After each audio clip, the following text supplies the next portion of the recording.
दोस्तों, Indian ocean की रक्षा के लिए भारत का अपना आइलैंड चेन डॉक्ट्रिन आप जोर शोर से बनते हुए देख रहे हैं। दरअसल पीएम मोदी इंडोनेशिया गए हुए हैं। वैसे तो ये चौथा ट्रिप है उनका इंडोनेशिया का, लेकिन इस बार का जो ट्रिप है ये आने वाले कई पीढ़ी शायद इसे याद रखने वाले हैं, क्योंकि दोस्तों भारत और इंडोनेशिया इनके रिश्ते पूर्ण रूप से ओवरहॉल हो चुके हैं। पीएम मोदी जैसे ही इंडोनेशिया जाते हैं, आप देखें उससे पहले इनको F-16 सुखोई 30 से वेलकम किया जाता है। इसके सिवा इंडोनेशिया का हाईएस्ट ऑनर पीएम मोदी को दिया जाता है। लेकिन ये बस और बस कहीं ना कहीं झलक था क्या आगे आने वाला है। जी हाँ दोस्तों, अगर आप देखें तो इंडोनेशिया और इंडिया मिलके, अगर आप इंडोनेशिया की बात करें तो मलक्का स्ट्रेट के ऊपर ठीक बैठा हुआ है यहां पे सबांग पोर्ट। ये सबांग पोर्ट हम जॉइंटली डेवलप करने वाले हैं। पिछले एक दशक से जरूर इस पर चर्चा हो रही थी। आप देख सकते हैं ये बहुत पुराना न्यूज है 2023 का। तब से बात हो रही है कि इंडोनेशियन पोर्ट 700 किलोमीटर दूर है अंडमान से, क्यों ये डेवलप करना आवश्यक है। दोस्तों अगर आप देखें तो इसके साथ भारत एक आइलैंड चेन जो इंडोनेशिया के साथ अंडमान तक, अगर आप देखें तो जहां से मलक्का पार करके चाइनीज जहाज इंडियन ओशन एंटर करेंगे वहां बन रहा है। लाइक वाइज आप देखें तो एक वैसा ही वेस्टर्न इंडियन ओशन में भारत बना रहा है। क्या इसका सिग्निफिकेंस है वो जानेंगे। इसके सिवा पहली बार Bharat beyond visual range air to air missile Astra export करने वाला है। जी हाँ, अस्त्रा मार्क 1 की अगर आप बात करें तो वो, इसके सिवा ब्रह्मोस, दोनों ही इंडोनेशिया लेने वाला है। इसके सिवा काफी ज्यादा यहां चर्चा हो रही है कि कैसे इकोनॉमिक कोऑपरेशन हो सके, क्योंकि मत भूलिएगा अगर आप देखें तो इंडोनेशिया और भारत ये वो दो अर्थव्यवस्था है जो आने वाले, ज्यादा दूर नहीं, बस 25 साल में दुनिया की तीसरी और चौथी सबसे बड़ी अर्थव्यवस्था होने वाली है। कोई बड़ी बात नहीं है भारत यदि दूसरे पायदान पे भी आ जाए तो ये दोस्तों दुनिया की सबसे बड़ी अर्थव्यवस्था के बीच में हो रही इकोनॉमिक एंड सिक्योरिटी सिनर्जी है जो आप उभरते हुए देख रहे हैं। इसलिए मैंने कहा था ये वो पार्टनरशिप है जिसकी आज नींव रखी जा रही है, जो आने वाली पीढ़ी जिसे याद करने वाली है। क्या एग्जैक्टली यहां पर हो रहा है बेहद आवश्यक है उस पर जरा हम डिटेल में चर्चा करें। पर इससे पहले आगे बढ़े, आपसे निवेदन है वीडियो लाइक करें, चैनल सब्सक्राइब करें, बेल आइकन अवश्य दबा दें। इसके अतिरिक्त दोस्तों आपको बताना चाहूंगा Unacademy civil services championship test है। जी हां, आपके लिए काफी आकर्षक इनाम है। आप देख सकते हैं 40 करोड़ तक का चांसेस है, आपको रिवॉर्ड्स एंड स्कॉलरशिप्स मिल रहा है। अमेजन गिफ्ट कार्ड वाउचर्स हैं 1000 रुपए के। जी हाँ, 12 जुलाई सुबह 11 बजे या फिर शाम को 5 बजे आप कभी भी जुड़ सकते हैं। डिस्क्रिप्शन बॉक्स में आपको इसका लिंक मिल जाएगा। मेक श्योर इसको अपने हाथ से आप जाने ना दें। इसके अतिरिक्त एनसीईआरटी समरी आपके लिए हम लेकर के आए हैं, कंप्लीट एनसीईआरटी। जी हाँ दोस्तों, हमारे एक्सपर्ट एजुकेटर्स ने उसे डेवलप किया है। क्या पॉलिटी, क्या इकोनॉमी, क्या ज्योग्राफी, हिस्ट्री, सब कुछ एनसीईआरटी का बेसिक टू एडवांस सब कुछ हमने एक सिंगल नोट्स में कवर किया है। एब्सोल्युटली फ्री ऑफ कॉस्ट आपके लिए ये उपलब्ध है। आपको बस और बस ये स्कैन करना है।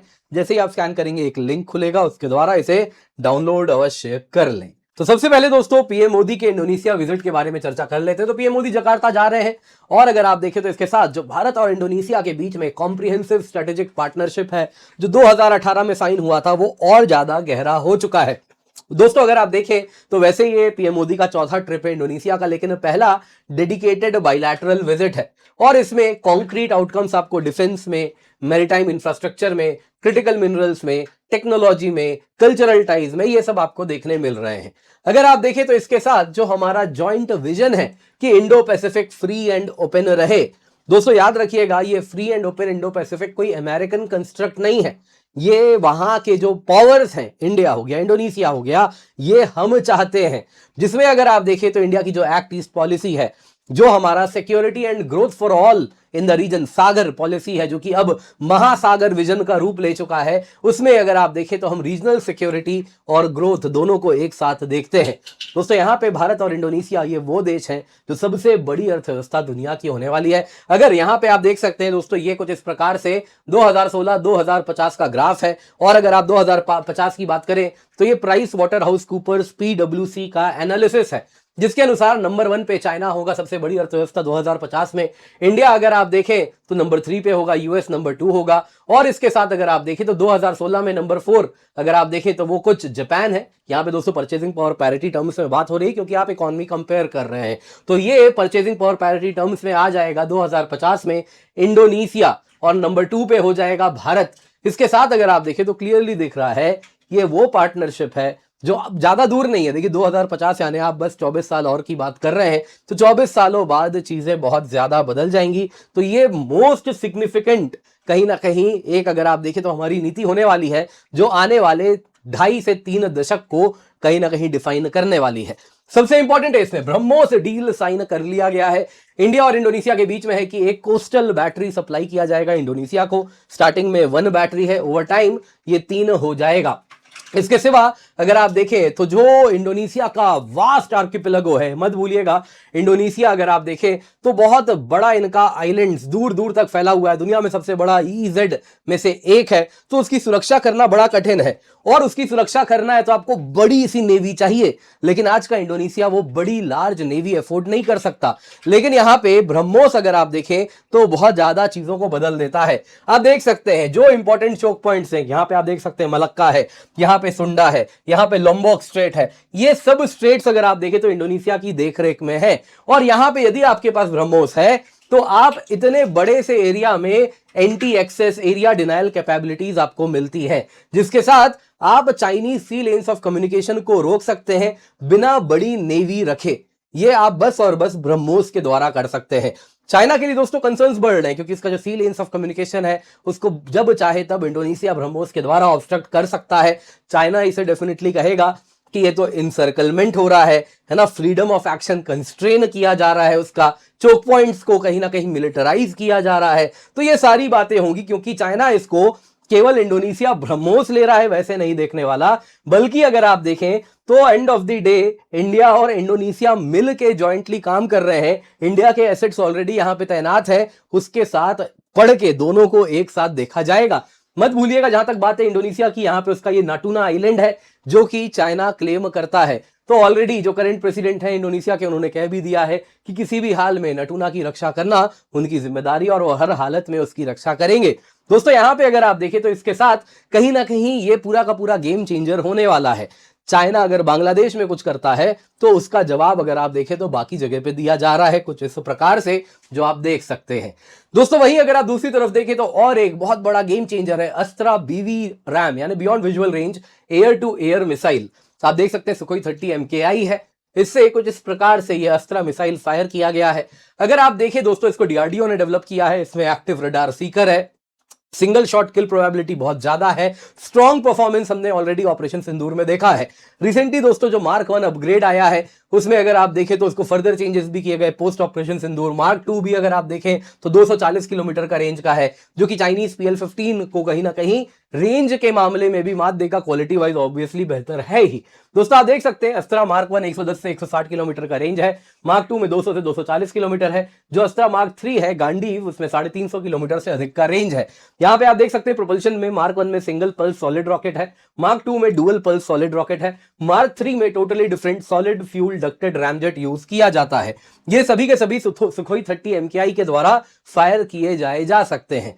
यहां पे दोस्तों आपको याद देना चाहूंगा इंडोनेशिया के पास एग्जैक्टली यही सुखोई 30 फाइटर जेट्स हैं, तो यहां पे इसलिए इनको इंटीग्रेट बड़ी आसानी से कर दिया जाएगा इंडोनेशिया के जेट्स के भी साथ। इसके साथ जो इंडोनेशिया की एयर सुपीरियरिटी है वो और बेहतर होगी अपने आइलैंड्स को प्रोटेक्ट करने के लिए। जो चाइनीज कैरियर बेस्ड जेट्स हो सकते हैं, जो लैंड बेस्ड जेट्स हो सकते हैं, उनके खिलाफ इंडोनेशिया अपने सुखोईस को और मजबूत और शक्तिशाली बनाता है। दूसरे यहां पे अगर आप देखें तो सबसे बड़ा क्रिटिकल सबसे बड़ी बात जो हो रही है वो है सबांग पोर्ट। सबांग पोर्ट का जॉइंट डेवलपमेंट होने वाला है।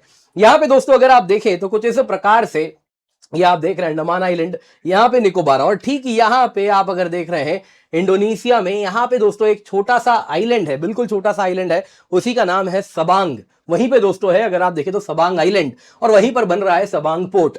आप देख सकते हैं दोस्तों ये बिल्कुल जो अगर आप मलक्का स्ट्रेट देखें तो यहां पे निकोबार से बिल्कुल करीब है, और ठीक वहीं पे मलक्का स्ट्रेट के पास ये बन रहा है।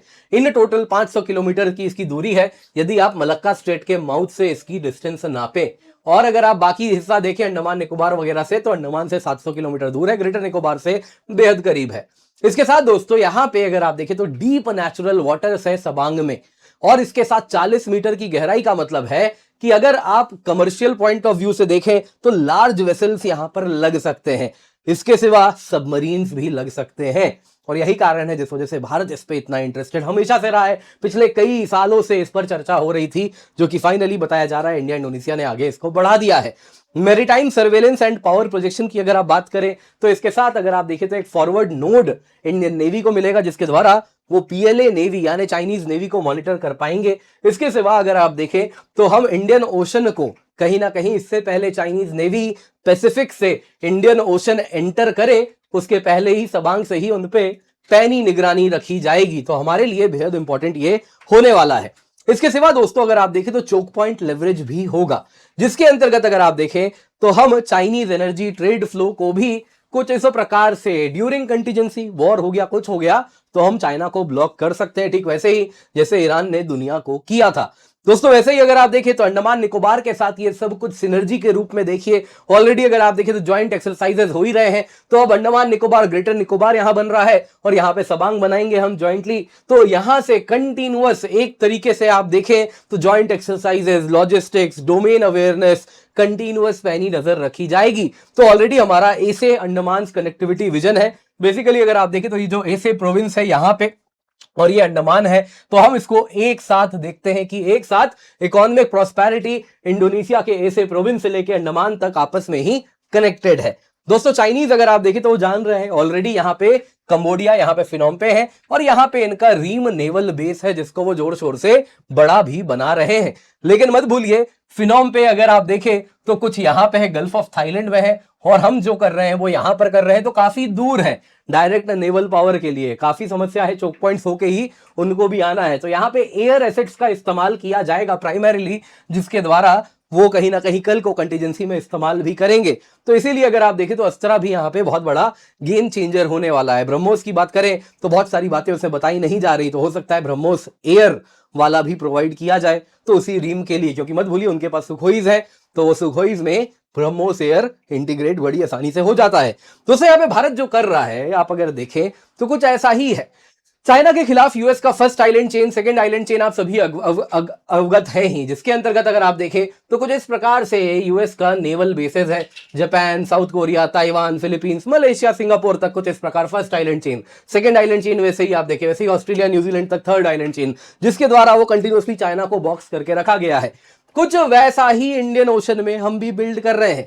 आप अगर देखें तो ये वेस्टर्न आइलैंड चेन है, लक्षद्वीप से शुरू होगा, डिगो गार्सिया तक इस प्रकार से जा रहा है। वैसे ही यहाँ पे ईस्टर्न आइलैंड चेन है, अंडमान निकोबार से होता हुआ वो सबांग तक जा रहा है। तो इसके साथ चाइनीज नेवी यदि इंडियन ओशन में एंटर करेगी तो हमारी निगरानी से ही एंटर करेगी। वैसे ही वेस्टर्न इंडियन ओशन में जहां पे ऑयल सप्लाईज हैं वेस्ट एशिया के, उसमें एंटर करना है तो भी कुछ यहां से ही आपको पार करना है, हमारी निगरानी से ही गुजरना है। तो आपको हम हर जगह ब्लॉक कर सकते हैं। कुछ इस तरफ भारत आगे बढ़ रहा है। दोस्तों यहां पे अगर आप देखें तो इकोनॉमिक एंड टेक्नोलॉजिकल पार्टनरशिप भी आगे बढ़ाई गई है। क्रिटिकल मिनरल सप्लाई चेन्स की बात करें तो इंडोनेशिया का steel, nickel, rare earth, permanent magnet manufacturing facility में भारत निवेश करेगा। इंडोनेशिया 21% ग्लोबल निकल रिजर्व्स वहीं पर है, मत भूलिएगा, इनका इस्तेमाल किया जाता है। आज के टाइम में अगर आप देखें तो जो अगर आप देखें तो मैग्नेट्स हो गए, परमानेंट मैग्नेट्स हो गए, वैसे ही आप देखें तो इनका इस्तेमाल लिथियम आयन बैटरीज में हर जगह ये यूज हो रहा है। तो उसमें इंडिया की क्लीन एनर्जी मैन्युफैक्चरिंग गोल्स में इंडोनेशिया के साथ हम पार्टनरशिप कर रहे हैं। वैसे ही डिजिटल पब्लिक इंफ्रास्ट्रक्चर यानी हमारा जो यूपीआई है वो इंडोनेशिया के पेमेंट सिस्टम के साथ इंटीग्रेट किया जाएगा। इसके सिवा इलेक्शन टेक्नोलॉजी की बात करें तो जो हमारे ईवीएम्स हैं, इलेक्ट्रॉनिक वोटिंग मशीन्स हैं, तो इंडोनेशिया के लिए भी मदद किया जाएगा कि वो भी अपने अनुसार अपने ईवीएम्स बनाए, उसमें उनको सपोर्ट किया जाएगा। जो इंस्टीट्यूशनल एक्सपर्टीज है वो भी दिया जाएगा। दोस्तों यानी कि डेमोक्रेसीज का यहां पे मिलन हो रहा है, जो कि आप देख सकते हैं। बॉटम लाइन इसमें क्या है, देखिए अगर आप बात करें भारत की, बात करें इंडोनेशिया की, कहीं ना कहीं जैसा इंडोनेशिया के प्रेसिडेंट बोल के गए थे कि अगर आप डीएनए देखें तो काफी हद तक सेम है, तो हमारा कहीं ना कहीं विजन भी सेम है। हम दोनों ही किसी भी सिंगल आउटसाइड पावर को नहीं देख सकते इंडियन ओशन में डोमिनेट करते हुए, वैसे ही इंडो पैसिफिक रीजन में डोमिनेट करते हुए। तो इसीलिए हम दोनों ही मल्टीपोलैरिटी की बात करते हैं, आसियान सेंट्रलिटी की बात करते हैं कि आसियान है तो वो इलाका आसियान ही डिसाइड करे। वैसे ही रूल्स बेस्ड ऑर्डर हो, अगर समुद्र की बात हो तो UN convention on the laws of the seas का पालन हो, फ्री नेविगेशन हो। हम दोनों ही किसी भी प्रकार के कोर्जन के खिलाफ कहीं ना कहीं एनवायरमेंट को सिक्योर करना हर वक्त चाहते हैं। At the same time China के साथ इकोनॉमिक प्रैग्मेटिज्म भी है। भारत का भी चीन के साथ सबसे बड़ा ट्रेड कहीं ना कहीं चाइना के साथ ही हो रहा है। इंडोनेशिया की भी वही कहानी है, पसंद लेकिन कहीं ना कहीं उस प्रकार से हम दोनों ही नहीं करते। कारण है हमारे कहीं अगर आप देखें तो थोड़े कन्फ्लिक्ट्स हैं, थोड़े बॉर्डर डिस्प्यूट्स वगैरह हैं। वैसे ही दोस्तों यहां पे हम दोनों जब एक साथ एकजुट होते हैं तो विन विन कोऑपरेशन होता है, क्योंकि इंडोनेशिया चोक पॉइंट्स को कंट्रोल करता है तो इंडियन ओशन में एंटर करना, एग्जिट करना, वो कंट्रोल करना है। लाइकवाइज इंडियन ओशन में आने के बाद काम की जगह जानी है वेस्टर्न इंडियन ओशन या ईस्टर्न इंडियन ओशन, वो दोनों हम कंट्रोल करते हैं। तो western flank, eastern flank Indian ocean का हमारे कंट्रोल में है। तो इसलिए जब हम दोनों साथ आते हैं तो कहीं ना कहीं वहां के लोकल पावर्स, ग्लोबल पावर्स, जो बड़ी शक्तियां हैं, उनको यहां पे अननेसेसरी पावर विल्ड करने से रोकते हैं। तो ये बहुत ज्यादा अगर आप देखें तो एक लैंडमार्क पार्टनरशिप है जिस तरफ हम आगे बढ़ रहे हैं। उम्मीद करता हूं दोस्तों आपको वीडियो पसंद आई होगी, लाइक जरूर कीजिएगा। इसके सिवा मात्र 17,999 रुपए में आपके लिए सब्सक्रिप्शन लाए हैं। यूज दी कोड KC10 ताकि आपको डिस्काउंट मिल जाए। 1 साल का सब्सक्रिप्शन आपको मिल रहा है। ये ऑफर 8 जुलाई को खत्म हो जाएगा, तो मेक श्योर इसको अपने हाथ से आप जाने ना दें, जल्दी से जाएं, इसका फायदा अवश्य उठा लें।